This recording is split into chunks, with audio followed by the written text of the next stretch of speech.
तो हेलो दोस्तों, good morning. कैसे हो? तो गाइस आज दिखाएंगे हमारे जो गांव में पानी है वो कैसे गर्म करते हैं नहाने के लिए, और आपके कैसे करते हैं गाइस। तो आपको बताते हैं पिछला कैमरा करके। तो गाइस देख लो, ये है हमारा देसी जुगाड़, जो कि इस जो तेल आता है इसमें, इसको ऊपर से कटिंग करके इसमें पानी गर्म करते क्यों, ये देख लो। क्योंकि कई बार पानी गर्म किया तो ये पूरा देख लो ब्लैक ब्लैक सा हो गया है गाइस।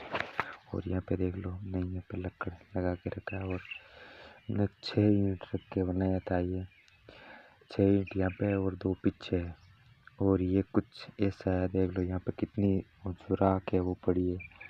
बहुत सारा हमने पानी गर्म किया है इसी पे। और ये देख लो, यहाँ पे हम पानी गर्म करते हैं गाइस, क्योंकि सर्दियों में पानी गर्म करना पड़ता है गाइस। ये देख लो।